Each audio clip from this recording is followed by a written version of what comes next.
भैया जी कहीं में आपका एक बार फिर स्वागत है और आज बातचीत के सिलसिले को नए सिरे से जोड़ेंगे। तमाम जो मेहमान हैं उनसे हम आपका तारुफ भी कराएंगे और कौन कहां कैसे काम कर रहा है इसके बारे में भी आप रूबरू होंगे। लेकिन आज के जो सिलसिले को जोड़ूं सबसे पहले एक बात जरूर बताना चाहूंगा कि आज खास तौर से जो बातचीत है वो बच्चों पर है और शुरुआत में हम उन डॉक्टर से बात करेंगे जो खास तौर से बच्चों के इलाज और बच्चों को इस कोरोना वायरस से बचाव में हमें मदद कर सकते हैं और किस तरह से इलाज और किस तरह से सावधानियां बरतनी है इसमें सहायक हो सकते हैं।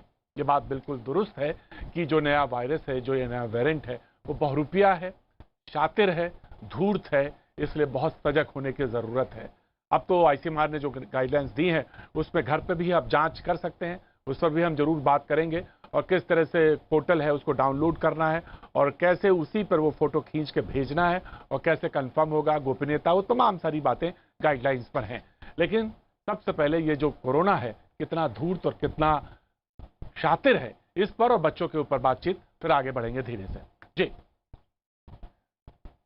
वायरस म्यूटेशन की वजह से अब युवाओं और बच्चों के लिए भी ज्यादा चिंता जताई जा रही है। अभी तक हमारी जो रणनीति रही है, आपने जिस तरह फील्ड में काम किया है उसने इस चिंता को उतना गंभीर होने से रोकने में मदद तो की है, लेकिन हमें आगे के लिए और अधिक तैयार रहना ही होगा।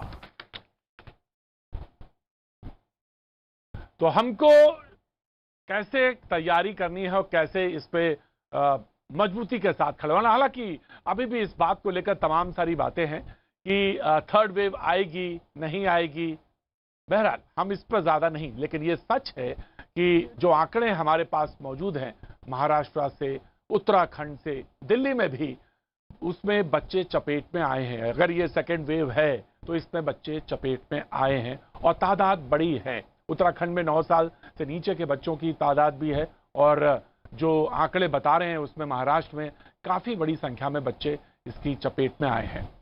तो कैसे तैयारी हो, और अगर ये सेकेंड वेव है और बच्चों के पर ज्यादा खतरा बताया जा रहा है थर्ड वेव में, तो किस तरह से अपने को प्रिपेयर करें, क्योंकि उसके कुछ प्रैक्टिकल एस्पेक्ट भी हैं अगर बच्चा बीमार पड़ता है तो जो मेहमान हमारे साथ मौजूद हैं उनसे हम आपका तारुफ कराते हैं। डॉक्टर नीलम बोहन है, पीडियाट्रिशियन है, मेदांता से हमारे साथ जुड़ रही हैं। Thank you so much doctor Neelam Bohn हमारे साथ जुड़ने के लिए। Doctor Amit Gupta, clinical director newborn care services Oxford, live से हो रहे हैं वहां से, लंदन से। Thank you so much doctor Amit, आप हमारे साथ जुड़ रहे हैं। Doctor Ujjwala Ghoshal, head department of biology, SGPGI Lucknow से हमारे साथ हैं। Thank you so much ma'am हमारे साथ जुड़ने के लिए, हमारे लिए वक्त निकालने के लिए। Doctor Sushma Nangia, department head neonatology, यानी जो नवजात बच्चे हैं वो डिपार्टमेंट है और वहां से एक बेहद अहम जो कहना चाहिए देश का प्रतिष्ठित प्रीमियर इंस्टीट्यूट है लेडी हार्डिंग मेडिकल कॉलेज, वहां से हमारे साथ जुड़ रही हैं डॉक्टर सुषमा नांगिया। आपका भी बहुत बहुत स्वागत है डॉक्टर सुषमा। सवाल यह है कि सबसे पहले मैं डॉक्टर उज्ज्वला आपके पास आना चाहता हूं। आप लखनऊ से एसजीपीजीआई से हैं।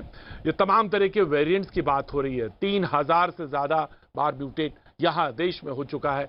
तो सबसे ज्यादा खतरा जो कह रहे हैं कि आने वाले समय में बच्चों को लेकर है, तो ये किस तरह का खतरा है और ये जो वेरिएंट है, जो थर्ड वेव है, उसके बारे में अगर हम किसी को कहना चाहें अगर कि ये खतरा सामने मौजूद है, हमें इससे प्रिपेयर रहना चाहिए और ये सिम्टम्स भी किस तरह के होंगे, इसको जानना चाहते हैं लोग। Doctor Ghoshal, doctor Ujjwala Ghoshal. हाँ, ओके, थैंक यू। जैसा कि हम सभी जानते हैं कि अब ये काफी वेरिएंट्स इसमें आ चुके हैं और सबको बारे में जानकारी भी है। तो अभी तक जो हम देख रहे हैं कि जैसे वैक्सीनेशन पहले हुआ, पहले बुजुर्गों का, अब एडल्ट्स का भी हो रहा है ना। तो नाउ अभी हमारे पास, और ये अभी मतलब चालू है, लेकिन अभी तक बच्चों में अभी भी कोई वैक्सीनेशन हुआ नहीं है। अभी कनाडा और कुछ देशों के अभी शुरू होने वाला है, इसके ट्रायल अभी होना बाकी है, जो अभी शायद बहुत जल्दी शुरू हो जाएगा। लेकिन बच्चों को भी इसका कोई वैक्सीनेशन का अभी फायदा नहीं मिल पाया है। तो this is the susceptible population, and virus हमेशा ससेप्टेबल पॉपुलेशन को इफेक्ट करता है ना। तो क्योंकि इसलिए अब बुजुर्ग, पिछले सेकेंड वेव में हमने देखा, फर्स्ट वेव में और सेकेंड वेव में, कि एडल्ट्स काफी इफेक्टेड हुए हैं, मोर्टालिटी भी हुई है उसमें। लेकिन अब बच्चे हमारे पास वो ससेप्टेबल पॉपुलेशन है जिनको कोई वैक्सीन नहीं मिली है, जो अभी इससे अछूते रह गए हैं। सो इसीलिए अब ये सोचा जा रहा है कि नेक्स्ट वेव में ये बच्चों को, ये एक लार्जर पॉपुलेशन को ये इफेक्ट करेगा। तो इसलिए बहुत जरूरी है कि राइट डॉक्टर, हाँ जी, राइट। मैं डॉक्टर अमित आपके पास आना चाहता हूं, क्योंकि आप इंग्लैंड से जुड़ रहे हैं हमारे साथ और बहुत सारे एक्सपीरियंस के साथ। इसलिए मैं कह रहा हूं क्योंकि हम यहाँ पे अगर सेकंड वेव की बात कर रहे हैं तो आप उसको गुजार चुके हैं। मैं जानना चाहता हूं कि जो सिम्टम्स बच्चों पे वहां पे देखे गए वो कैसे थे, माइल्ड थे, मॉडरेट थे या एग्रेसिव थे, और अगर वो थे, अगर फिटेलिटी थी वहां पे तो कितने % आपने उसको वहां पे देखा, और क्या प्रिकॉशंस थे आपके पास, जो क्योंकि उस समय तो बात भी नहीं थी कि हम वैक्सीनेट करेंगे बच्चों को। Doctor Amit Gupta. Thank you. देखिए, जो एक्सपीरियंस यूके और यूएस में भी रहा है, और मैं ये भी कहूँगा जो मौजूदा एक्सपीरियंस इंडिया में भी है, उसमें बच्चों को जो इलनेसेस हुई हैं वो माइल्ड ही हुई हैं। ना यूके में ना यूएस में ऐसी स्थिति कभी पैदा हुई कि पीडियाट्रिक इंटेंसिव केयर या अस्पताल भर गए कोरोना पेशेंट से, बल्कि उनका रिवर्स हुआ। जो हमारे यहाँ पीडियाट्रिक इंटेंसिव केयर यूनिट है उसको खाली कर दिया गया और उसको एडल्ट यूनिट में कन्वर्ट कर दिया गया। तो ये बच्चों में ज़्यादातर माइल्ड ही होता है, ज़्यादातर एसिम्प्टोमेटिक है, आपको पता भी नहीं चलता है। तो पहली बात तो ये रही। दूसरी बात ये है कि ऐसा नहीं है कि ये वायरस इस समय बच्चों को इम्पैक्ट नहीं कर रहा है। ऐसा बिल्कुल मुझे लगता नहीं कि कोई साइंटिफिक बेसिस है इस सोचने का कि चूंकि एडल्ट्स वैक्सीनेटेड हैं तो वायरस जो है बच्चों को ढूंढेगा। इस समय भारतवर्ष में जो वायरस है चरम सीमा पे है, करीब 3.5-4 लाख केसेस रोज के आ रहे हैं, अभी थोड़ा सा घट गया है। तो ऐसा नहीं है कि बच्चों में वो पॉजिटिव नहीं है, बच्चों में भी इम्पैक्ट है। लेकिन अगर जो आप पीडियाट्रिक यूनिट से या पीडियाट्रिशियन से भी बात करें तो ऐसा तो आसार नहीं नज़र आ रहा कि आपके पीडियाट्रिक यूनिट्स बढ़ गए। तो ये कहना कि वैक्सीनेशन बड़ों में हो जाएगी तो फिर वो बच्चों को टारगेट करेगा, वो मेरे ख्याल से थोड़ा उसको मिस इंटरप्रेट करना हुआ, क्योंकि बच्चों को तो अभी भी वो इम्पैक्ट कर रहा है लेकिन उसका डिजीज माइल्ड ही है। ये बात अलग है कि जब बड़ों को वैक्सीनेशन मिल जाएगी तो जो केसेस दिखेंगे वो बच्चों में ज़्यादा दिखेंगे, वो आपको ज़्यादा अपेरेंट होंगे, लेकिन इसका मतलब ये नहीं कि वो ज़्यादा बीमार होंगे। और पिछले 2-3 म्यूटेशंस जितने भी हुए हैं उसमें बच्चे जो हैं वो सुरक्षित ही रहें। तो मुझे लगता नहीं, मतलब कहना तो फ्यूचर का तो कोई भी नहीं कुछ कह सकता, लेकिन अगर जो एक नया म्यूटेंट नहीं आ जाता जो कि सिर्फ बच्चों को टारगेट करे, मुझे नहीं लगता कि हमें जो है ऐसी स्थिति आएगी कि हमारे बच्चे जो हैं वो अस्पताल जो हैं इंटेंसिव केयर यूनिट्स हैं वो बच्चों से भर जाएंगे। तो मेरा ये मानना है। हो सकता है ये डॉक्टर आपने मुझे एक थोड़ी सी एक आशा दी, और दो आपकी पूरी बातचीत के 2 चीजें निकली। मैं डॉक्टर उज्ज्वला घोषाल से ये पूछने कतई नहीं जा रहा हूं कि कोई ऐसा म्यूटेंट निकल के आएगा क्या बच्चों को इफेक्ट करेगा, मैं बिल्कुल नहीं पूछने वाला, ना मैं जाऊंगा आपके पास, और मैं इस सवाल को यूं ही छोड़ देता हूं जैसे तमाम साइंटिफिक बिरादरी इसको छोड़ रही है। मैं भी इस सवाल को यूं ही छोड़ता हूं कि नहीं, ऐसा कोई म्यूटेंट आएगा जो सिर्फ बच्चों को टारगेट करेगा, नहीं, ये तो डरने वाली बात है या डराने वाली बात है। लेकिन हाँ, आपकी बात का, डॉक्टर अमित गुप्ता, लेकिन आपकी बात का एक बहुत इंपॉर्टेंट इशू है जो आपने कहा कि भाई थर्ड वेव की आप क्या बात कर रहे हैं, जो आपके पास अभी मौजूदा वेव चल रही है जिसको आप सेकंड कह रहे हैं, उसमें भी बच्चे टारगेट हो रहे हैं, और आप उस पर कॉन्सेंट्रेट करिए तो देखिए कि आपको केसेस मिलेंगे। हाँ, ये हो सकता है सीवियर केसेस ना मिले आपको। सवाल ये है कि बच्चे जब होते हैं तो पेरेंट्स को या किसी एक को जाना पड़ता है हॉस्पिटल में, और उसका अगर इम्यूनाइजेशन नहीं हुआ है, वैक्सीनेशन नहीं हुआ है, तब दिक्कत सामने खड़ी होती है। डॉक्टर नीलम मोहन, मैं जानना चाहता हूं कि किस तरह की प्रिपेयर्डनेस जरूरत है, क्योंकि दोनों पेरेंट्स में कोई एक तो जाएगा बच्चे के साथ, क्योंकि अंदर जाएगा तो उसमें से किसी एक को वैक्सीनेशन होना चाहिए। वैक्सीनेशन प्रोग्राम आपको मालूम है चल रहा है, मैं उस पर आज नहीं जा रहा, लेकिन किस तरह से बच्चा बहुत छोटा है। जी प्रतीक जी, एक सिंपल मैं अंग्रेजी में कहूंगी, if you fail to prepare, you prepare to fail. मतलब कि अगर आप तैयारी नहीं करेंगे तो आप जरूरी फेल होंगे। तो पहला नंबर 1, ये इसमें नो डाउट नहीं है कि हर कंट्री, यूरोपियन कंट्री में थर्ड वेव आई है। तो सारे most of the European countries में थर्ड वेव आई है। उस हिसाब से हमें भी मालूम है, और जो हमारी Sutra matrix, IIT Kanpur, IIM and US के जो मैट्रिक्स है उनके हिसाब से this is expected anywhere October November. मुद्दा ये है कि ये जो आने वाली है थर्ड वेव, उसको हम कैसे बढ़ने ना दें, कैसे कम रखें, क्योंकि हमने एक बार गलती कर लिए थे सेकेंड वेव में, हम नहीं चाहते कि दोबारा गलती हो। कहावत है, दूध का जला छाछ को फूंक के पीता है। तो अब मुद्दा उठ रहा है कि अगर एक्सपर्ट्स कह रहे हैं कि तीसरी वेव में हमें डर है कि बच्चों को लगेगा, वो क्या सबूत है? सबूत ये था कि थोड़ा बहुत कोरिया का एक्सपीरियंस है, उसमें भी 2-3% एक्स्ट्रा हुआ था। फर्स्ट वेव में हमारे 2% आए, उसके बाद जो म्यूटेंट आई 1617 मोर देन 150%, अभी 12% ICMR डेटा के हिसाब से बच्चों में है। तो कहाँ 2%, कहाँ 12%। तो इसीलिए हमें ये है कि अगर हमारी जनता तो 50 करोड़ है बच्चे, क्योंकि less than 20 years is 50 crore in India, unlike UK, America और उन सबको जो उन्होंने इतनी सारी वैक्सीनेशन दे पाए, उससे ज्यादा वैक्सीन हम दे पाए, लेकिन उसके बाद भी हमें शर्म आती है ये बोलते हुए कि हमने 3% को 2 डोज दी है, हमने 10% को 1 डोज दी है। क्यों? क्योंकि हमारा आंकड़ा इतना बड़ा है कि हम ना यूके ना यूएसए से कंपेयर कर पाएंगे। और अगर हमें हर्ड इम्यूनिटी चाहिए, तो अगर आप मुझसे सवाल पूछ रहे हैं तो वायरस क्या करती है? वायरस मोस्ट ससेप्टेबल को जाएगी, जिसमें जहां पे उसको मुश्किल ना हो जाने में। अब जब वैक्सीन 18 से 45 इयर्स तक खुल गई, तो किसके पास नहीं खुली? बच्चों के जी। पास। तो वायरस अटैक बच्चे। करेगी बच्चों को। जी जी। तो अब बच्चों को मैं कैसे प्रोटेक्ट करूं? 3 तरीके से। किसको वैक्सीन करूं? मैं चाहूंगी कि ये यंग पेरेंट्स, जो वो बच्चे के माँ बाप है, पहले तो उनको पूरी वैक्सीन मिल जाए ताकि उनकी एंटीबॉडी बनी रहे। माँ बाप ही वायरस को जो बाहर जाएंगे लाएंगे, छोटे बच्चे तो स्कूल बंद है। तो पहला नंबर 1 मैं वहां पे अटैक कर रही हूँ कि वैक्सीन इतनी स्पीड से दे जाए कि अगस्त तक जो हम सोच रहे हैं कि 40 करोड़ दें, और अक्टूबर तक बाकी के यूज कर पाएंगे, जी बिकॉज जी। हमें आंकड़ा इज वेरी हाई। सेकंड चीज ये है कि हमें पूरी जनता को शोर मचा मचा के कहना है कि मास्क छोड़े और social distancing, Covid appropriate behaviour, कोई सुपर स्प्रेडर इवेंट, पार्टी वार्टी, इसको हम कहते हैं सुपर स्प्रेडर इवेंट, जैसे पॉलिटिकल रैली हो गई सुपर स्प्रेडर इवेंट, या नवरात्रे हो गए, दिवाली हो गई, उस सुपर स्प्रेडर इवेंट से हम डर रहे हैं। तो और बच्चों को, मिनिएचर अडल्ट तो है नहीं कि मैं बोलूं बच्चों को ठीक करना, बड़ों को क्या आप एक आईसीयू में डाल दोगे?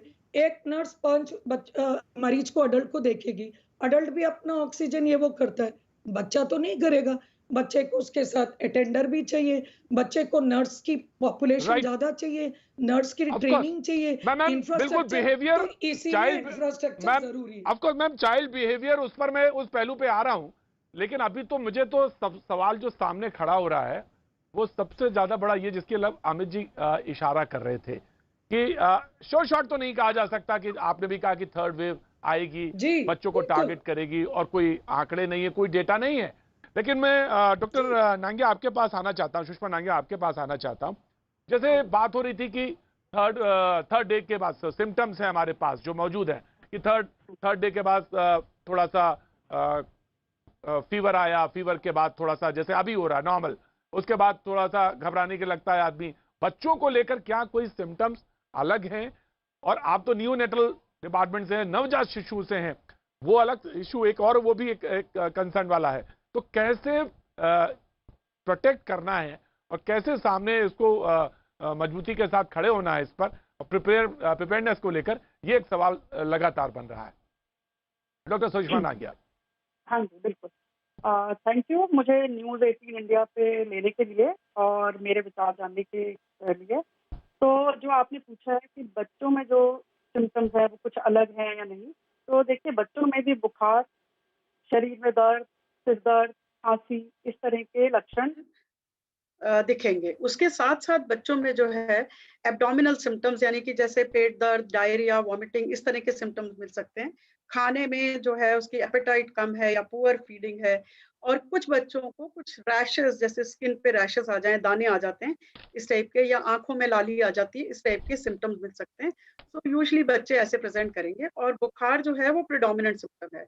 सो हमें बच्चों को टेस्ट तभी करना है जब या तो फीवर है, 3 दिन से ज़्यादा चल रहा है या घर में कोई एडल्ट पॉजिटिव है ऑलरेडी और बच्चा जो है उसमें कोई सिम्पटम्स शुरू हो रहे हैं, तो उसको हमें टेस्ट करना है। इस हर एक टाइम पे हर एक बच्चे को टेस्ट करने की ज़रूरत नहीं है, हमें ऐसी सूरत में बच्चे का टेस्ट करना ज़रूरी है। आप जो कह रहे हैं कि बचाव कैसे करना है, तो बचाव में ये है कि देखिए छोटे बच्चे मास्क तो नहीं पहन सकते।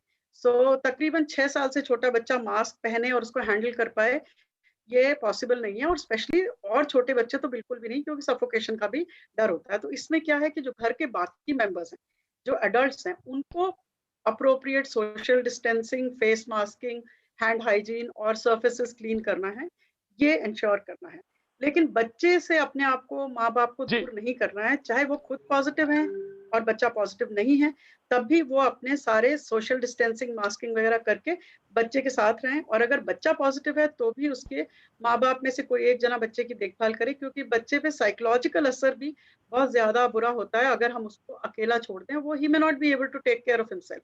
अपने खाने-पीने का बहुत ध्यान, इंपॉर्टेंट, अपना जी बुखार जी, बहुत नापने इंपॉर्टेंट, यही मुश्किल, राइट मैम, सबसे ज्यादा इंपॉर्टेंट यही चीज है कि बच्चे को कैसे अलग किया जा सकता, बच्चे के साथ रहना पड़ेगा। छोटा बच्चा है तो ऑफ कोर्स उसका एक साइकोलॉजिकल इफेक्ट भी, अकेला छोड़ा नहीं जा सकता। डॉक्टर सुषमा कुछ ऐड करना चाह रही थी। जी जी हाँ, मैं यही कह डॉक्टर रही थी नीलम, कि डॉक्टर नीलम कुछ आप ऐड करना चाह रही? जी नहीं, मैंने ये कहा कि जैसे अभी यूएसए की गाइडलाइन है, उन्होंने कहा है कि 2 इयर्स के ऊपर बच्चे को मास्क पहने, तो मैं इस बात से सहमत हूँ। क्योंकि बच्चे बढ़िया तरीके से फॉलो करते हैं और बढ़िया मास्क पहनते हैं और बड़ों की नक्ल करते हैं। अगर बड़े अपने आप घर पे इस तरीके का इस्तेमाल करें और तो वो ऑटोमेटिकली बच्चे भी सीखेंगे। और अभी तो बच्चे घर पर हैं, बात है तो बड़ों को अपना मास्क का इस्तेमाल करना है, लेकिन जो गाइडलाइन है वो कहती है 2 इयर्स के ऊपर यूज़ कर सकते हो। और नांगिया जी ने सही बताया कि लेस देन 2 इयर्स में प्रॉब्लम हो जाती है और बच्चों को प्रॉब्लम ये भी रहती है कि वो दादा-दादी, नाना-नानी के पास चले जाते हैं। वो जो एल्डरली फैमिली मेंबर्स होते हैं तो उस उनके लिए भी प्रॉब्लम हो जाती है। तो बच्चों को जब सिम्पटम हो तो अर्ली आइडेंटिफाई करें। और जो आईसीएमआर की अभी जो होम किट्स की है, जो ऐप डाउनलोड करके एक बहुत अपने आप में एक बढ़िया सी चीज़ हुई है, जो रैपिड एंटीजन टेस्टिंग घर पे करें, फोटो भेजें और ऐप के through. That's a very nice procedure which is done. जी डॉक्टर हाँ, अमित तो गुप्ता, मैं आपके पास आना चाहता हूँ। जी मैं ऑफकोर्स आ रहा हूँ डॉक्टर अमित गुप्ता, मैं आना चाह रहा हूँ। सवाल यही हो रहा था कि सीवियरिटी की बात हो रही थी और इसको लेकर बार बार चर्चा थी कि थर्ड वेव में बच्चों को लेकर तमाम तरह से साइंटिफिक बिरादरी हो चाहे घर पे हो, चर्चा का विषय यही बना हुआ था। लेकिन जो अभी बच्चे आ रहे, जिसकी तरफ आपने इशारा किया था, जो अभी बच्चे आ रहे हैं उनको आपको गौर से देखना, क्योंकि एक तादाद बढ़ी है और बढ़ी इस सेंस में कह रहे हैं कि कई स्टेट्स में जैसे उत्तराखंड में और महाराष्ट्र में बच्चे काफी आए हैं।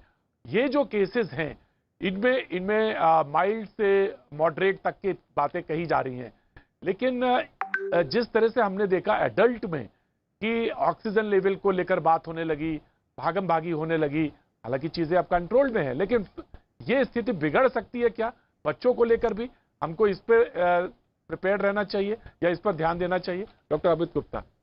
देखिए, मैं जरा एक मूल बात ये कहना चाहता हूँ। देखिए, आज जब कोरोना चरम सीमा पे है, मैं फिर से दोहराऊंगा ये चीज, बच्चे वायरस से वंचित नहीं है, बच्चों को भी हो रहा है। वो बात और है कि आप उनकी टेस्टिंग नहीं करा पा रहे हैं, वो बात अलग है। लेकिन घर में सब एडल्ट्स को अगर जो वायरस है, जो कि आजकल है इतना फैला हुआ, एक फैमिली में किसी को वायरस होता है, सभी को हो जाता है, तो ऐसा नहीं कि बच्चे बचे हुए हैं, बिल्कुल नहीं, बच्चों को भी हो रहा है, लेकिन वो माइल्ड हो रहा है, बहुत कम केसेस में मॉडरेट हो रहा है। तो जब आप पूरा कोरोना बर्डन कम करेंगे तो बच्चों का भी बर्डन कम होगा। मैं ये कहना चाह रहा हूँ कि अगर जो आज की तारीख में बर्डन बिल्कुल हाइट पे है एडल्ट्स में, और बच्चों में भी मैं कहता हूँ हाइट पे ही है, क्योंकि जितना ट्रांसमिशन है बच्चे उससे अलग नहीं रह पाएंगे।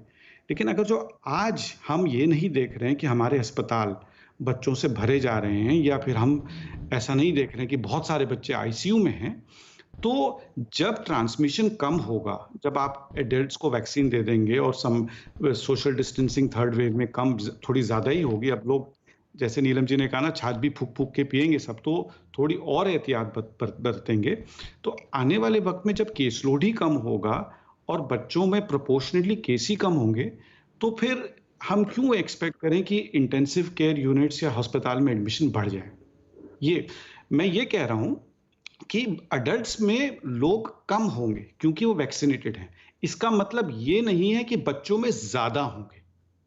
बच्चों के केसेस शायद प्रकाशित ज्यादा दिखाई दें क्योंकि अडल्ट्स में नहीं दिखे, पर इसका मतलब मैं नहीं अनुमान नहीं लगा सकते। अडल्ट्स वैक्सीनेटेड है तो बच्चे अब अस्पतालों में, ये कहना मेरे हिसाब से थोड़ा राइट। फर्स्ट वेव में कहा गया कि बच्चे जो है उसकी जद में नहीं है, उसकी रेंज में नहीं है, बच्चों के बारे में कहा गया उसकी रेंज में नहीं है, लेकिन आप जैसा आप भी कह रहे हैं कि नहीं ऐसा नहीं है, वो है।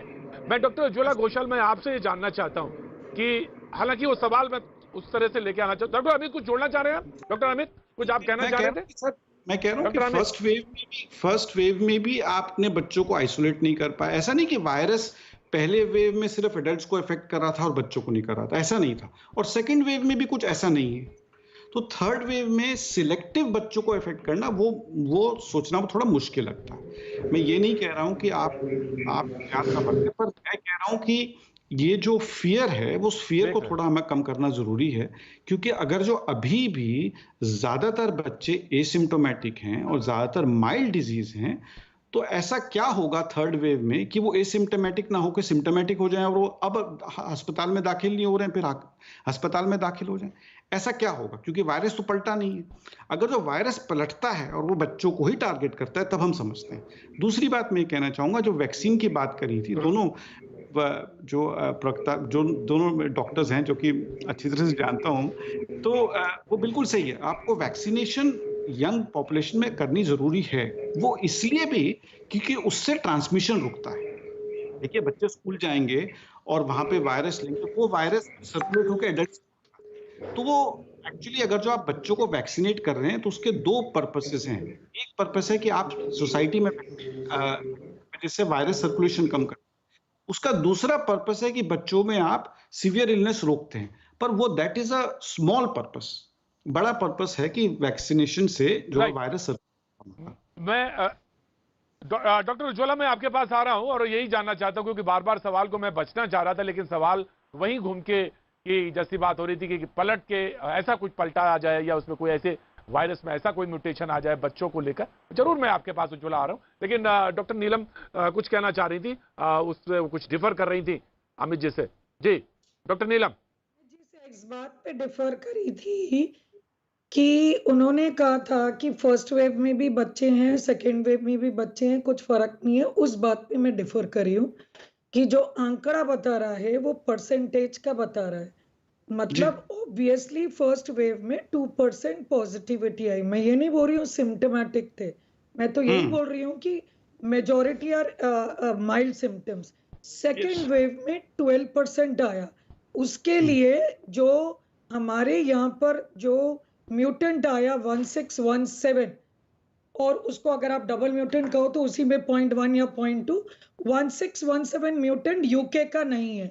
यूके का वेरिएंट हमारे पास 5% था, साउथ अफ्रीकन हमारे पास 3 से 4% था। हमारे पास जो म्यूटेंट था इंडिया वो 50-60% वॉज 1617।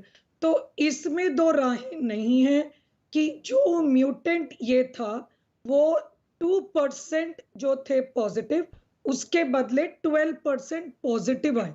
मतलब कि पॉजिटिव उन्हीं में देखा गया जो सिम्टम्स थे और तभी उनके पास गए। तो इसका मतलब they were more symptomatic, probably more symptomatic as compared to first wave. Second, Maharashtra में मेरे मित्र हैं, मैं उनसे सबसे पूछ रही थी, उन्होंने कहा कि ये टाइम जो जितने मरीजों को, बच्चों को, जैसे वहां पे वाडिया हॉस्पिटल है, SSRC हॉस्पिटल है, जितों को वेंटिलेटर की भी जरूरत पड़ी। और दूसरा MISC जो यूके ने बढ़िया से सबको दुनिया को पढ़ाया बच्चों में, तो MISC जिसको हम कहते हैं मल्टी इन्फ्लेमेटरी सिंड्रोम। एक मेरे जैसे छोटे अस्पताल में अगर मैंने 12 दे लिए तो सोचो कि पूरे देश में कितनी पॉपुलेशन में जो ये इस तरीके से केसेस देख रहे हैं। तो इसमें ऑब्वियसली जो यूएस के आंकड़ा है उसमें बताया कि MISC के टोटल में 25 से 28% 12 साल से कम हुए और अडोलेसेंट में अराउंड 18 हुए। तो ऐसे नहीं है कि बच्चों में सिवियरिटी नहीं, हमारी दिल की चाहत है कि देश का कोई भी बच्चे को दुख ना। हम ये नहीं बोल रहे कि होगा, हम ये तो ये खुद बोल रहे हैं कि ये नहीं, मगर हम ये बोल रहे हैं कि तैयारी कर लो, वेस्ट जाने दो। बट अगर हम अपनी तैयारी कर रहे हैं, क्या तैयारी कर रहे हैं, कुछ डॉक्टर सुषमा मैं आपसे जानना चाहता हूँ, बहुत छोटा सा सवाल। डॉक्टर सुषमा मैं एक सवाल छोटा सा जानना चाह रहे हैं आपसे, लोगों के दिमाग में है कि एसिम्प्टोमेटिक है बच्चा, ये हो सकता है क्या परिवार में किसी को ना हो और बच्चा पॉजिटिव हो और वो एसिम्प्टोमेटिक हो, और ये हो सकता है क्या कि वो उससे ट्रांसफर हो बाकी लोगों को? और दूसरी बात ये कि आजकल ये बात हो रही है जो नियोनेटल्स हैं, बिल्कुल नवजात शिशु है, वो भी कैरी कर सकता है, और वो अगर कैरी करे तो कैसे, उसको कितना खतरा है? ये दो सवाल दिमाग में बहुत सारे बच्चों के, लोगों के दिमाग में। डॉक्टर सुषमा नागिया। हाँ जी, पहला सवाल तो जो है कि मतलब छोटे बच्चे या बच्चे जो है, नॉट नवजात शिशु नहीं, बच्चे जो हैं वो क्या एसिम्प्टोमेटिक होते हुए इन्फेक्शन दे सकते हैं? ये बिल्कुल सही है। हाँ, अगर कोई बच्चा है जो कि खुद इन्फेक्टेड है और उसमें कोई सिम्टम्स नहीं है, एसिम्प्टोमेटिक है, लेकिन वो अपने घर में जो एल्डरली हैं, जो ज़्यादा वल्नरेबल लोग हैं, उनको इन्फेक्शन दे सकते हैं। इसलिए हमने शुरू से ये कहा है कि अगर माँ-बाप में से कोई पॉजिटिव है या नहीं है, और बच्चे को ग्रैंड पेरेंट्स के पास में बिल्कुल नहीं छोड़ना है ऐसे टाइम पे, क्योंकि बच्चे जो हैं एसिम्प्टोमेटिक कैरियर्स हो सकते हैं और वो इन्फेक्शन इन वल्नरेबल पॉपुलेशन को दे सकते हैं, जो कि जिनमें एक सीरियस डिजीज हो सकती है। तो यस, द आंसर इज कि एसिम्प्टोमेटिक बच्चे भी इन्फेक्शन या संक्रमण दे सकते हैं। ये तो आपका पहला वो हुआ। दूसरी चीज मैं ये कहना चाहती हूँ उस संदर्भ में कि बच्चे, मतलब जो सवाल आपने मेरे से नहीं पूछा है लेकिन मैं उस पर टिप्पणी करना चाहती हूँ, उस संदर्भ में कि क्या बच्चे ज्यादा बीमार हो रहे हैं और क्या ज्यादा वो भर्ती हो रहे हैं। तो हमें ये ध्यान रखना है कि हम सब लोग जो हैं रेफरल इंस्टीट्यूशंस में काम करते हैं। हम हो सकता है MISC और या सीवियर केसेस देख रहे हो, लेकिन जब हम पूरा प्रोपोर्शन देखते हैं तो ये जो बच्चे, अब बच्चों पे इतना जो फोकस आ रहा है वो इसलिए है कि हमारे overall infection rate, overall infection for adults, for children, हर एक के लिए सेकेंड वेव में बढ़ी हुई है।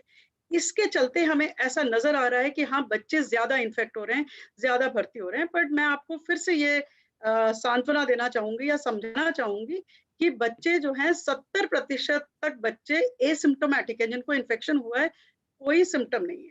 जो 30% जो सिम्टोमेटिक है उनमें से 1% ऐसे हैं जो सीरियस होंगे, जिन्हें PICU में, पीडियाट्रिक ICU में भर्ती होने की जरूरत पड़ेगी और उस तरह से उनके लिए इंटेंसिव केयर का हमें इलाज करने की जरूरत पड़ेगी। अब आते हैं हम नवजात शिशु पे।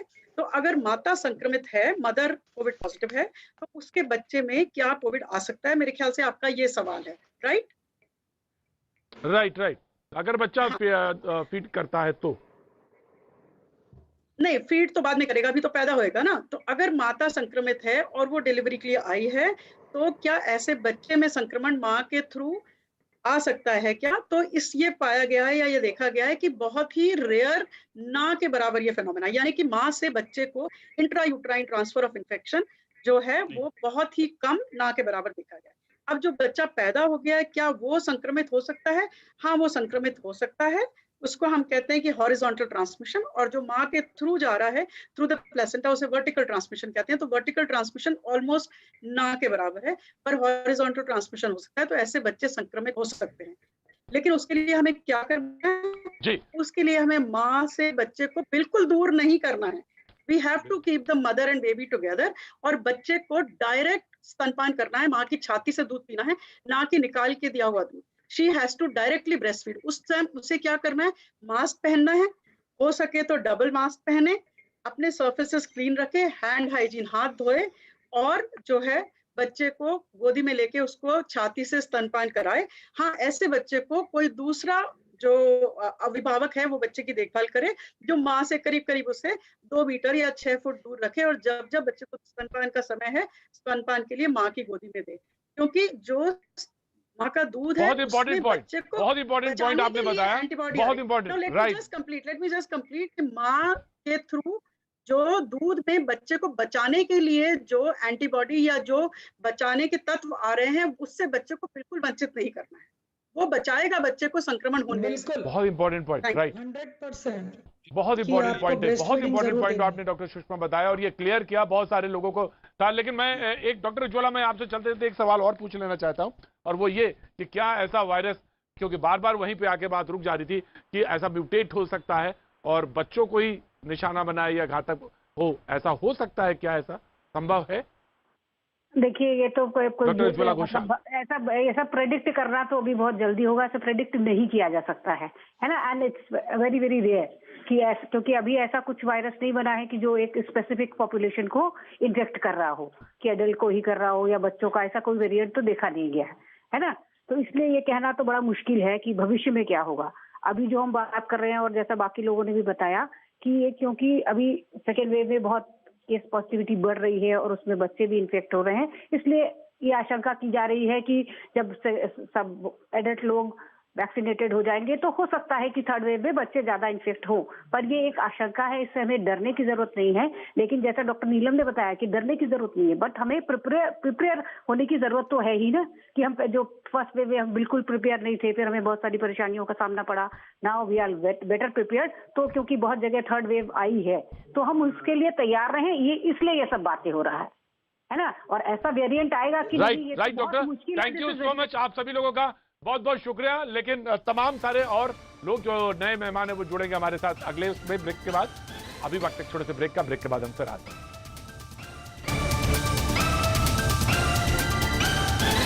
भैया जी कहने में आपका एक बार फिर स्वागत है और बातचीत के सिलसिले को एक बार फिर से हम जोड़ेंगे। और हमारे साथ जो मेहमान के कॉलम में 2 लोग आज जुड़ रहे हैं उनका स्वागत है।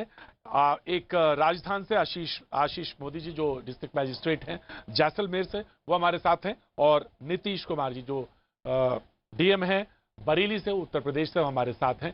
सबसे पहले मैं नीतीश जी के साथ बातचीत के सिलसिले को जोड़ना चाहूंगा। आपका बहुत बहुत स्वागत है नीतीश जी, और आशीष जी दोनों आपका बहुत बहुत स्वागत है।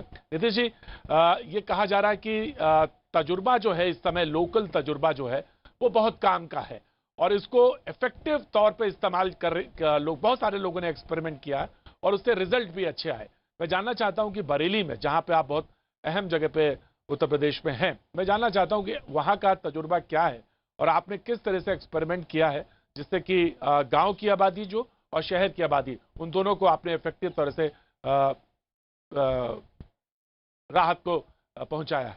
नीतीश जी, सबसे पहले जो महत्वपूर्ण था कि आपदा आने के पूर्व ही हम लोगों ने नियोजन तैयारी शुरू कर दी थी।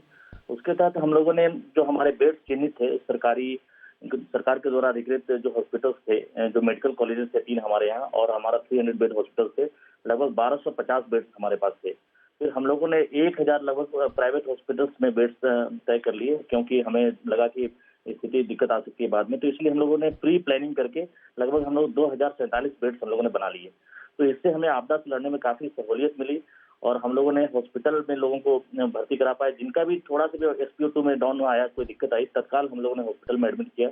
और हमारा जो ICCC कंट्रोल रूम था वो काफी बेहतर तरीके से चल रहा था और इसमें हम लोग फैसिलिटी एलोकेशन काफी मेहनत से करते थे। उसमें हम लोगों ने पूरे हॉस्पिटल्स के ग्रुप्स बनाए हुए थे, उसमें डॉक्टर्स थे, CMO थे, हम लोग प्रशासन के लोग थे, सेक्टर मजिस्ट्रेट हम लोगों ने सभी हॉस्पिटल्स में नामित कर रखा था कि जो भी अगर मरीज आते हैं हॉस्पिटल्स में, डायरेक्ट भी आते हैं, तो उसको तत्काल उसकी भर्ती कर लिया जाए और उसको कंट्रोल रूम में सूचित किया जाए और कंट्रोल रूम के माध्यम से भी हम लोग उसको फैसिलिटी एलोकेट करते थे। तो ये काफी स्मूथ तरीके से हुआ।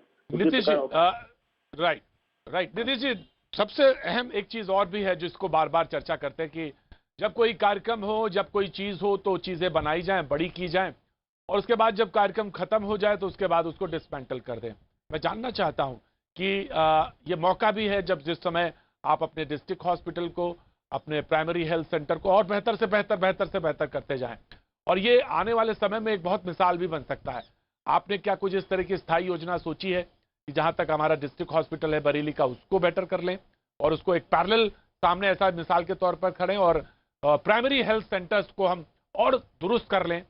और जो सबसे खास बात है ऑक्सीजन सप्लाई को लेकर, क्योंकि बार बार ये बातें हो रही हैं कि ऑक्सीजन सप्लाई को लेकर डिस्ट्रिक्ट्स पे क्या काम हुआ है वो भी जानना। तो ये 3 सवाल आपके पास बेहद जरूरी तौर से। सबसे महत्वपूर्ण जो पहला सवाल था आपका कि कैसे हम लोगों ने जो प्राइवेट मेडिकल कॉलेज को भी अधिकृत किया और उसमें जो सुविधाएं थे उसके लिए भी प्रयोग किया गया, लेकिन साथ साथ हम लोगों ने जो डिस्ट्रिक्ट हॉस्पिटल की एक्सटेंशन इकाई है 300 बेड्स की, बरेली में काफी बड़ी इकाई है, तो उसको हम लोगों ने, जब मैंने शुरुआत किया था तो उसको फर्स्ट वेव में उसको L1 हम लोगों ने बनाया था।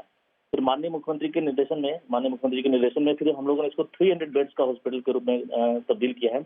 और आज की डेट में हमारे पास उसमें हम लोगों ने 300 बेड्स पे 100% बेड्स पे ऑक्सीजन सप्लाई की व्यवस्था कर दी है और ऑक्सीजन जनरेशन प्लांट भी हम लोग स्टैब्लिश कर रहे हैं और आने वाले 15 दिनों के अंदर वहाँ ऑक्सीजन जनरेशन प्लांट भी स्टैब्लिश हो जाएगा। तो इससे हमारा जो है एक तरह से ये आधारभूत संरचना ये स्थायी रहेगा, हाँ, ये स्थायी तौर से रहेगा, आगे भी रहेगा स्थायी तौर से नीतीश जी? हाँ, ये स्थायी तौर पे है, इसीलिए हम लोगों ने कोरोना आपदा के समय इसको शुरुआत किया था और ये स्थायी रूप से रहेगा और इसमें सतत ऑक्सीजन आपूर्ति है, इसके लिए ऑक्सीजन प्लांट भी स्टैब्लिश किया गया है। इसी प्रकार जो भी हम लोग कार्य योजना बना रहे हैं उसको स्थायित्व प्रदान कर रहे हैं और इसमें हम जो भी मशीनरी रख रहे हैं, वेंटिलेटर्स रख रहे हैं, कंसंट्रेटर रख रहे हैं, वो भी स्थायी तौर पे है यहाँ पे। फिर हम लोगों ने 2 CSC को भी अभी सेलेक्ट किया प्राइमरी चरण में और उसके तहत हम लोग मीरगंज और बहेड़ी CSC को कर रहे हैं। उसमें भी हम लोग जो पेरिफेरी एरिया के जो कोविड पेशेंट्स है उसको रखेंगे, वो भी स्थायी तौर पे होगा। उसमें हम लोग भी ऑक्सीजन प्लांट लगा रहे हैं और 2 हमारे यहाँ CSR से भी हमारे यहाँ एक इसको प्लांट है हमारे यहाँ बरेली में, उसमें लगभग 2100 लीटर पर मिनट कैपेसिटी का CSR से हम लोग के यहाँ प्लांट लग रहा है। उसमें 450 सिलेंडर D टाइप सिलेंडर भरे जा सकते हैं, तो काफी बड़ा एक आत्मनिर्भर ऑक्सीजन में हम लोग हो पाएंगे। तो काफी ये प्लानिंग चल रही है हम लोग का और बहुत बड़े अच्छे परिणाम आएंगे कि हम लोग इसमें ऑक्सीजन प्रोडक्शन कर पाएंगे। और साथ साथ जो हमारे 3 मेडिकल कॉलेजेस बहुत हाँ बताएं।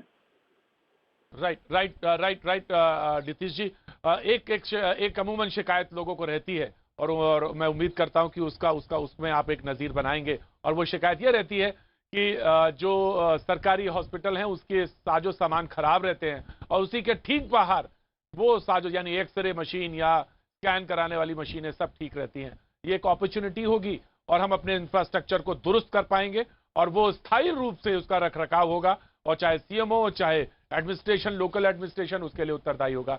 ऐसा उम्मीद करते हैं कि आप इस पे कुछ बहुत स्थायी तौर से काम करेंगे। नीतीश जी, तरीके से संचालित किया है हाँ हम लोगों ने और उसमें मजिस्ट्रेट भी लगाए हैं हम लोगों ने और डॉक्टर्स की टीम भी लगातार लगी हुई है उसमें और हम लोग दिन ब दिन उसको हम अच्छा करते जा रहे हैं और अच्छी फैसिलिटी हम लोग देने का प्रयास कर रहे हैं। बहुत बहुत शुभकामनाएं sir. Thank you so much Nitish ji, जो हमारे भैया जी के इन प्रोग्राम से जुड़ने के लिए बहुत बहुत शुभकामनाएं और एक मिसाल बने बरेली, इसके लिए तमाम सारी शुभकामनाएं आपको। आशीष जी, जहां से आते हैं वो जैसलमेर, बहुत डिफिकल्ट टेरेन, लेकिन वहां पे बेहतरीन काम कर रहे हैं। तो वहां से एक उदाहरण जरूर हमारे सामने है, तो मैं वहां जानना चाहता हूं और मैं जानना चाहता हूं कि उस जगह पे खास तौर से एक सवाल पूछा गया, लोगों ने पूछा कि वैक्सीनेशन तो हो रहा है, ड्राइव तो चल रही है, पूरे देश में चर्चा है, हम रोज डिबेट करते हैं, लेकिन उसका वेस्टेज कैसे रोका जाए और उसको कैसे सारे लोगों तक पहुंच जाए, मैक्सिमम आबादी तक उसका वैक्सीनेशन का वेस्टेज ना हो, इसके लिए क्या सोचा है, कैसे कर रहे हैं काम, ये आशीष जी हम जानना चाहते हैं। देखिए, मैं आपको बताना चाहूंगा कि किसी भी वैक्सीनेशन प्रोग्राम को अगर कंसिडर किया जाए वर्ल्ड वाइड, तो इंडिया ने सबसे बड़ा पोलियो वैक्सीनेशन प्रोग्राम चलाया है और इसकी वजह से हमारा एक इंफ्रास्ट्रक्चर है जो कि इन प्लेस है। जरूरत है उस इंफ्रास्ट्रक्चर को सही तरीके से मोबिलाइज करने की और जो चैलेंजेस हैं कोविड वैक्सीनेशन से रिलेटेड उसको मीट आउट करने की। तो हमने इसके लिए लोकल कम्युनिटीज को मोबिलाइज करना शुरू किया था। जब शुरुआत में वैक्सीनेशन स्टार्ट हुआ उस समय कहीं ना कहीं लोगों में ये एक भ्रांति थी कि ये वैक्सीनेशन से शायद नुकसान ज्यादा है, फायदा कम है। तो इसमें हमारे जो लोकल जनप्रतिनिधि थे, जो ऑफिसर्स थे, जो ग्राम स्तरीय अधिकारी थे, चाहे वो पटवारी हो, ग्राम सेवक हो, ANM खुद हो, सब लोगों ने आगे आकर के सबसे पहले स्वयं टीका लगवाया और लोगों को मोटिवेट किया। इससे सबसे ज्यादा इम्पोर्टेंट जो रिजल्ट निकलता है वो ये है कि जब आपके पास एक वायल में 10 वैक्सीन लगाने के लिए उपलब्ध होती है और उसके साथ एक एक्स्ट्रा वैक्सीन अवेलेबल होती है, तो उन 11 वैक्सीन को यूज करने के लिए आपके पास 1 घंटे में 11 लोग होने चाहिए। नाउ जैसलमेर का जो एरिया है वो लगभग 38,000 स्क्वायर किलोमीटर है, which is almost 90% the size of Haryana. तो इतने बड़े डिस्ट्रिक्ट में हमारे पास ये चैलेंजेस थे कि बहुत ज्यादा छितरी हुई आबादी थी, जो एलिजिबल लोग थे वो कम थे। तो इसके लिए हमने सरपंचों को आगे किया, ब्लॉक लेवल ऑफिसर्स को आगे किया, और जो हमारा एक बहुत इंपॉर्टेंट कड़ी होती है इलेक्शन मशीनरी में, बीएलओ, उनको आगे किया क्योंकि वो सभी लोगों को जानते हैं। बीएलओ का और ग्राम स्तरीय समिति का ये दायित्व होता था कि वो लाइन लिस्टिंग करके लेकर के आते थे कि अगले दिन कौन कौन ऐसे लोग हैं जो वैक्सीनेशन कराएंगे। इस प्रॉपर प्लानिंग से हमने one of the lowest vaccination wastage के साथ, वैक्सीन वेस्टेज के साथ यहाँ पर काफी अच्छी स्पीड से वैक्सीनेशन कराने में सफलता प्राप्त करी। जी, और ये आपकी उपलब्धि है। और मैंने जानबूझ के ये सवाल इसलिए रखा क्योंकि मैंने जब रिसर्च करी हमारी टीम ने, तो आपके बारे में ये बताया कि वेस्टेज के मामले में आपका बहुत अच्छा ट्रैक रिकॉर्ड रहा है, और आपने किस तरह से उसको किया, ये देश के सामने एक उदाहरण है, और बाकी लोग इसको फॉलो कर सके। कुछ जैसलमेर का आबादी का जो है वो छितराव जो है वो काफी दूर दूर है, लेकिन उसके बावजूद भी आपने उसको बहुत अच्छी तरह से मैनेज किया, तो ये अपने आप में एक उदाहरण है। दूसरा सवाल जो मैं बरेली के डिस्ट्रिक्ट मजिस्ट्रेट से भी पूछ रहा था, आपसे भी जानना चाहता हूं, वो ये कि जिस जगह से आप आते हैं वहां से तो चीजें कैसे सजो के रखें आने वाले समय के लिए। कोरोना तो किसी दिन छट जाएगा, और ये उम्मीद भी करते हैं हम तमाम जब बातचीत करते हैं, लेकिन ये चैलेंज बहुत लंबा भी हो सकता है। तो हम अपने इंफ्रास्ट्रक्चर की आप बात कर रहे थे, इंफ्रास्ट्रक्चर को दुरुस्त कर लें एक पैरेलल। मैं ये नहीं कह रहा हूं ना मेरी कोई लड़ाई है प्राइवेट प्रैक्टिशनर से, मैं तो अच्छा है तो हर आदमी बढ़िया कर रहा है, लेकिन हम अपने गवर्नमेंट इंफ्रास्ट्रक्चर को, जहां तक सवाल है डॉक्टर्स को, पैरामेडिकल स्टाफ को कैसे सुनियोजित करें जो आने वाले समय में भी अगर इस तरह के चैलेंजेस हमारे सामने खड़े हों तो हम उनको फौरी तौर पे कुछ ना कुछ सुविधाएं दे सकें। इसके लिए खासतौर से जैसलमेर में आप क्या कर रहे हैं, ये जानना चाहते हैं। देखिए, every crisis presents itself as an opportunity. इस समय जब कोरोना की फर्स्ट वेव आई थी, उस समय हमारा जो एक्सपीरियंस रहा है, सबसे ज्यादा इंपॉर्टेंट ये था कि सरकारी तंत्र को दुरुस्त किया जाए, जो सरकारी सर्विस डिलीवरी है हेल्थ सेक्टर में उसको इम्प्रोवाइज किया जाए। खास करके मैं जैसलमेर का एग्जांपल इसलिए, आपने जो कहा, जैसलमेर में प्राइवेट सेक्टर के डॉक्टर्स हैं ही नहीं, प्राइवेट हॉस्पिटल्स नहीं है, तो यहाँ पर जो सर्विस डिलीवरी है कमोबेश ये इक्विवेलेंट है, गवर्नमेंट सर्विस डिलीवरी के इक्विवेलेंट है। तो हमने लगभग जब पहली वेव कम होना शुरू हुई थी जुलाई अगस्त में पिछले साल, तब से ही अपने CHCs, PHCs और डिस्ट्रिक्ट हॉस्पिटल को दुरुस्त करना शुरू किया, जिससे हमें फायदा ये हुआ कि जब सेकेंड वेव आई तो न केवल हमारे डिस्ट्रिक्ट हॉस्पिटल और CHC बल्कि PHC और PHC में कार्यरत डॉक्टर्स ने ग्राम स्तर पर कोविड केयर सेंटर संचालित करने में हमारी मदद की, और इस वजह से हम जो स्प्रेड है उसको गांव में रोक पाए। यदि हम गांव में नहीं रोक पाते इस स्प्रेड को, तो जितना बृहद जिला ये जैसलमेर है, यहाँ पर लोगों को घर से उठा करके हॉस्पिटल तक लाने में, संसाधन उपलब्ध कराने में ही अपने आप में एक बड़ा चैलेंज हो जाता। अर्ली डिटेक्शन हुआ, ग्राम स्तरीय समिति जाकर के लोगों को जैसे ही उनमें कोई सिम्टम्स आ रहे थे उनको दवाइयां दी उनको, और ग्राम स्तर पर हमने जो कोविड सेंटर बनाया था, कोविड केयर सेंटर, उसमें लोगों को ऑक्सीजन कॉन्सेंट्रेटर्स के माध्यम से ऑक्सीजन हमने उपलब्ध कराया। जैसलमेर के साथ एडवांटेज ये है कि हमारे पास बिजली काफी सफिशिएंट मात्रा में रहती है, यहाँ पर बिजली सप्लाई काफी अच्छी है, तो उस जो इंफ्रास्ट्रक्चर को हमने पिछले साल क्रिएट किया था, इस साल उसको यूज किया। Plus on top of that, जैसा कि सभी जिलों में हो रहा है, लगभग हमने अपने डिस्ट्रिक्ट हॉस्पिटल में और सभी CHCs में oxygen generation plant, oxygen bottling plant, इसको स्थापित करने के लिए तैयारियां करी, और लगभग मई एंड तक हमारे डिस्ट्रिक्ट हॉस्पिटल में और अगले महीने हमारे लगभग मेजर CHCs में ऑक्सीजन जनरेशन प्लांट स्टैब्लिश हो जाएगा। मुझे ऐसा लगता है कि इस क्राइसिस को हम लोगों ने, आशीष जी, राइट आशीष जी, मैं वही लास्ट जो सेंटेंस आपने बोला मैं उसी को कह रहा था कि हमने बहुत बड़ी कीमत इस देश ने चुकाई है इस कोरोना के समय में, और अब आगे आने वाला समय हमें बेहतर हो, हम सुविधाएं दे सके, एक बड़ी जरूरत है इस बात की। और इंफ्रास्ट्रक्चर जो तैयार होगा ग्रामीण स्वास्थ्य सेवाओं को लेकर वो बेहतर होगा।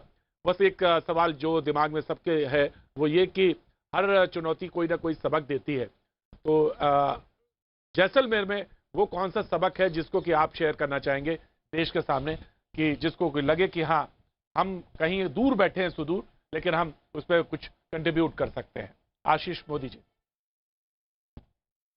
इस क्राइसिस से सबसे बड़ा सबक जो हमें लेना चाहिए वो ये है कि the most important knowledge lies with in. हमने सरपंचों का जो नेटवर्क यूज किया लोगों को जागरूक करने के लिए, लोगों को घर में कंटेन करने के लिए और लोगों तक इंफॉर्मेशन पहुंचाने के लिए, हमारे कॉल सेंटर के माध्यम से सरपंचों को लगभग हर ऑल्टरनेट डे कॉल करके इंफॉर्मेशन दी जाती थी। तो मुझे लगता है कि जो हमारा ग्राम स्तरीय नॉलेज नेटवर्क है उसको यूज करने से हम किसी भी क्राइसिस को बहुत अच्छे से टाइड ओवर कर सकते हैं, उसको बेन ओवर कर सकते हैं। Thank you so much Ashish ji, बहुत बहुत शुभकामनाएं। आपका जिला जिस तरह से आपने उसको मैनेज किया और आगे आप उसके लड़ाई के लिए तैयार हैं, बहुत बहुत शुभकामनाएं। Thank you so much Ashish ji जो हमारे साथ भैया जी कहीं की तरफ से जुड़े, और आपको तमाम सारी शुभकामनाएं। वक्त एक छोटे से ब्रेक का, ब्रेक के बाद कुछ मेहमान देश के कुछ विदेश के जुड़ेंगे। कहां कौन किस तरह से काम कर रहा है ये अब आपके सामने।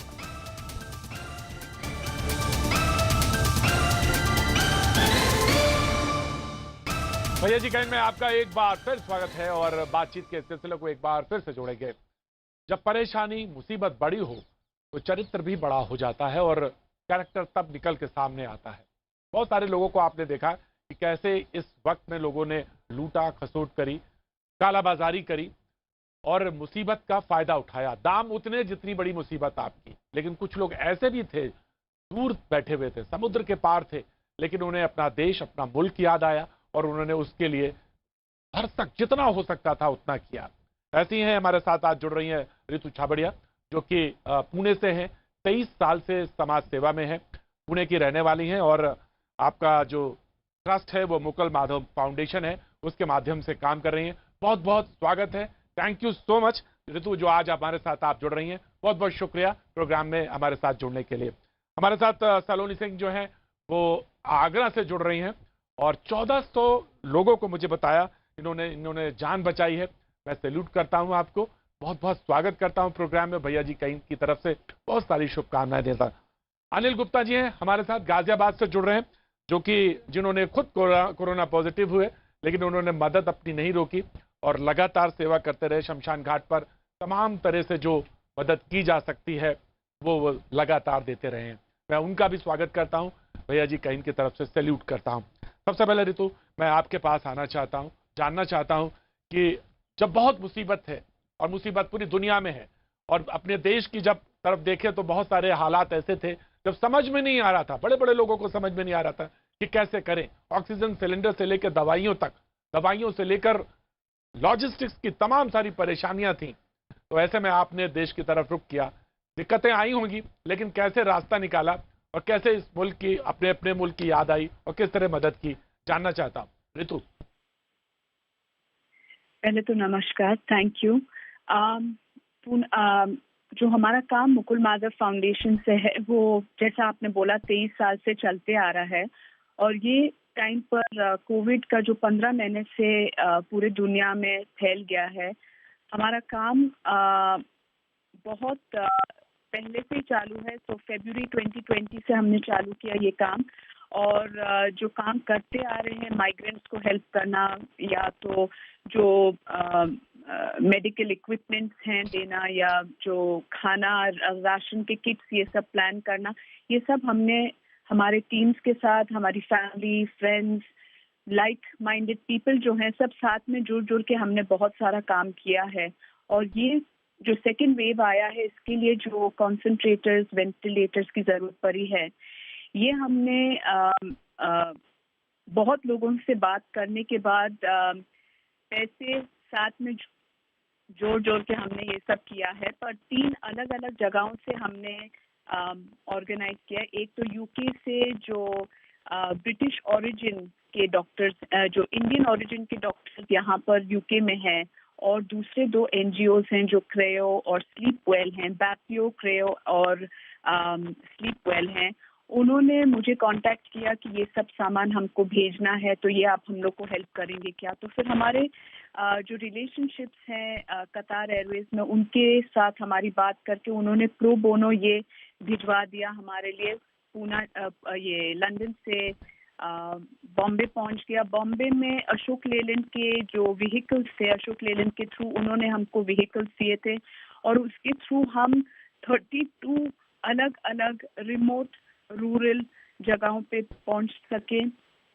ग्रामीण जगहों पे पहुंचना बहुत डिफिकल्ट है, आसान नहीं है, पर जो ये इमीडिएट सपोर्ट हमको मिला, हैंडलिंग, ग्राउंड हैंडलिंग जो हुआ फिनोलेक्स के थ्रू हुआ, जो व्हीकल्स आई वो अशोक लेलैंड के थ्रू आई, तो जो यहाँ पर हमने देखा है कि बहुत सारे कोलैबोरेशन होते गए। राइट रितु, एक कोलैबोरेशन हुआ और वो उसके थ्रू आपने आगे बढ़े, नेविगेट किया और बहुत जबरदस्त हुआ। 950 मुझे बताया कि ऑक्सीजन कंसंट्रेटर्स आपने भेजे, लेकिन अब जो चैलेंजेस हैं, जब मैंने देखा आपका जो लोगों ने बताया, उसमें जो अनाथ बच्चे हैं, जो ऑफेंड हैं, वो उनके लिए और उसके लिए भी आप काम कर रही हैं। मैं जानना चाहता हूं, लोग जानना चाहेंगे कि किस तरह से आप वर्क कर रही हैं इनके लिए, बच्चों के लिए और अनाथ हुए बच्चों के लिए, और कैसे आपका जो मोहन माधव आपका फाउंडेशन है वो किस तरह से काम कर रहा है। ये तो बढ़िया। फाउंडेशन के थ्रू जो ऑर्फन बच्चे हैं या जो विडोड वाइव्स हैं, उनके लिए हमारा बहुत सारा काम चलता है। और जो डिफरेंटली एबल्ड हैं या सेरेब्रल पॉल्सी जिसको बोलते हैं, सेरेब्रल पॉल्सी ऑटिज्म के जो बच्चे हैं, उनके लिए बहुत सारा हमारा काम सालों से चलते आ रहा है। और ये जो हम करते हैं, अडॉप्शन ऑफ ऑर्फनेजेस करते हैं, वहाँ पर जो कपड़े हैं, खाना है, मंथली सपोर्ट है, वैसे करने के लिए हम लोग बहुत सारे अलग अलग इंस्टीट्यूशंस में सपोर्ट करते हैं। पूना में है,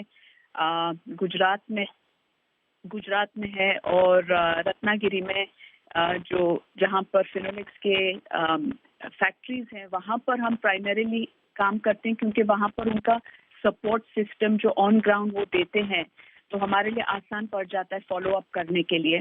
पर पूना और पैन इंडिया जो हमारा काम चल रहा है, यानी ऑल 28 स्टेट्स में से 24 स्टेट्स में हमारा काम चलते ही आता है।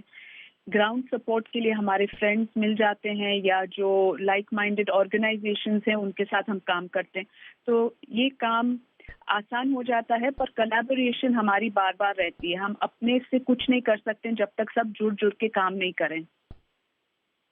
राइट, ये तो बात सच है कि बूंद बूंद से घड़ा भरता है, और आपने बहुत जबरदस्त काम किया है। मैं आपके पास आता हूं फिर, लेकिन सलोनी सिंह हमारे साथ मौजूद हैं, और उम्र मुझे कम लगती है, तजुर्बे में मुझे ज्यादा दिख रही हैं।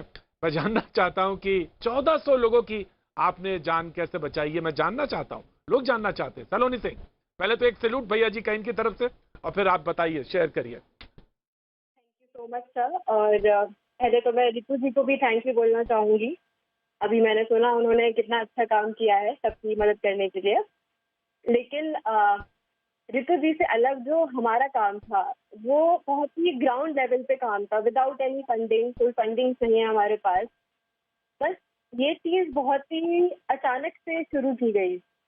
जब सेकेंड वेव शुरू हुई थी, या फिर मैं कहूँगी जो सेकेंड वेव चल रही थी, तो पूरा ट्विटर, पूरा इंस्टाग्राम और बाकी जितने भी सोशल मीडिया प्लेटफॉर्म्स थे, वो सब SOS मैसेजेस से भरे रहते थे। किसी को ऑक्सीजन की ज़रूरत है, किसी को वेंटिलेटर बेड चाहिए, किसी को प्लाज्मा चाहिए। तो जहाँ एक तरफ बहुत सारे लोगों को मदद की ज़रूरत थी, वहीं दूसरी तरफ ऐसे बहुत सारे लोग थे जो विद गुड इंटेंशन उन लोगों की मदद करने के लिए आगे बढ़े। लेकिन मैंने ये चीज़ नोटिस करी कि कहीं ना कहीं इस चीज़ को करने में लोग बहुत सारा अनवेरीफाइड इंफॉर्मेशन भी पास ऑन कर दे रहे थे। अनवेरीफाइड जैसे कि 1 साल पुरानी प्लाज्मा डोनर। मैं समझ गया जी। हाँ, तो लेकिन वो नाम नंबर चला जो इधर रोटेट हो रहा था। जी। तो मुझे लगा कि यहाँ पे बहुत ज़रूरत है लोगों को कि उनको टाइमली और वेरीफाइड इंफॉर्मेशन मिलके हेल्प हो। तो पहले मैंने इंडिविजुअल लेवल पे ये काम स्टार्ट किया कि मुझे कोई लिस्ट मिलती थी इंटरनेट पे, तो मैं उसको अपने आप लेके वेरीफाई करके, और अगर मान लो वो नंबर सही है तो उसको बता दिया कि ये वेरीफाइड है, और जो गलत है उसको उस पर्टिकुलर जगह पे मैसेज करके बता दिया कि ये नंबर अभी नहीं काम करता है। तो पहले इस तरीके से किया, बट मुझे फिर टाइम के साथ रियलाइज हुआ कि ये परेशानी ऐसी है कि इसमें जितने लोग ज़्यादा काम करें उतने ही कम है। तो धीरे धीरे करके मैंने एक ग्रुप बनाया, और हमारा एक ट्विटर पे और इंस्टाग्राम पे ग्रुप है, there is no earth week के नाम से। यूजुअली हम लोग एनवायरमेंटल, एक बार फिर से नाम बताइए, एक बार फिर से नाम बताइए, नाम एक बार फिर से बताइए Saloni. Sir there is no earth week. Okay, right right, हाँ।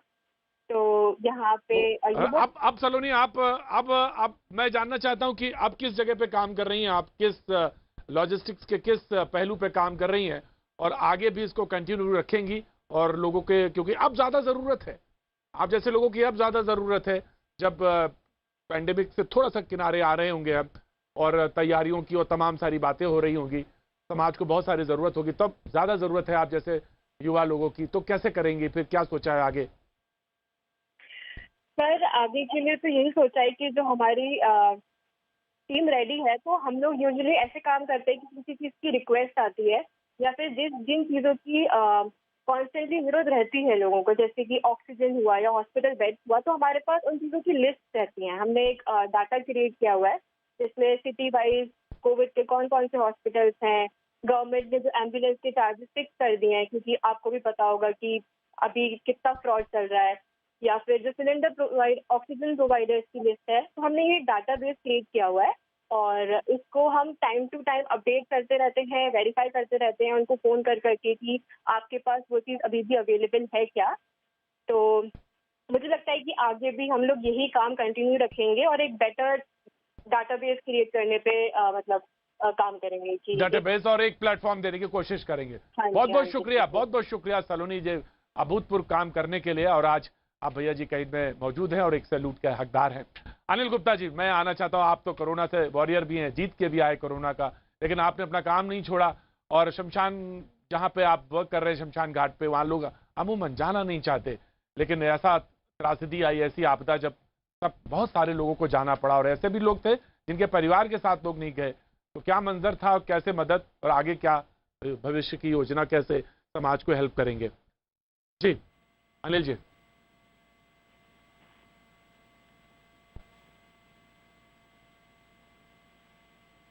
अनिल जी, आपको आवाज आ रही है मेरी?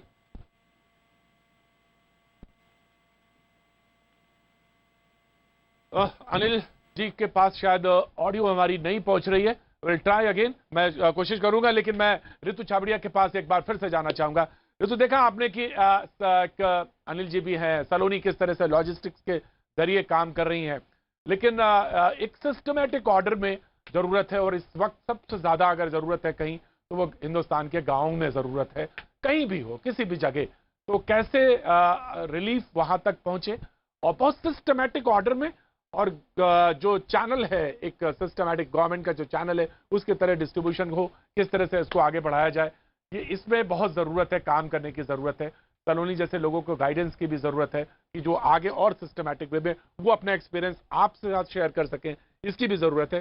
तो कुछ इस तरफ भी आगे योजना है ये काम करने की, ऋतु? जी बहुत सारी योजना है, और सलोनी जी, फर्स्ट ऑफ ऑल कंग्रेचुलेशन, जो काम आप कर रही हैं, टोटली सल्यूट यू।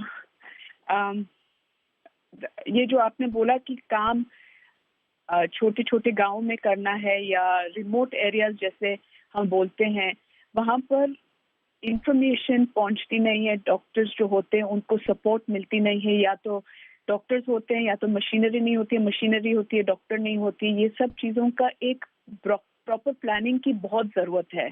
एक तो हमको अपने अथॉरिटीज़ के थ्रू ये सब प्लानिंग बहुत अच्छी तरह से चाहिए, और दूसरे जो मदद करने वाले भी जो जाते हैं वो पूरा सिस्टम से जाना चाहिए। अभी जैसे सिलेंडर आके पहुंच गए हैं, तो सिलेंडर में रेगुलेटर्स नहीं हैं, तो अगर कोई सिलेंडर दे रहे हैं तो उनको सोचना चाहिए कि अगर ये पहुंचते हैं तो कैसे सही सलामत पहुंचना चाहिए यूज करने के लिए। वैसे ही हमने किया कि जो बहुत अच्छा सुझाव, बहुत अच्छा सुझाव आपने दिया, बहुत अच्छा सुझाव है कि आपको सोचना है किस दिशा में कि क्या जरूरत है। ऋतु छाबड़िया जैसे लोग, अनिल गुप्ता और काम कर रहे हैं, ये बहुत उदाहरण है। और शो में आज अभी बस सिर्फ इतना, कल जब मुलाकात होगी तो कुछ नए मेहमान, कुछ नए चेहरों के साथ हम मौजूद रहेंगे। आज अभी बस सिर्फ इतना, आर पार की तैयारी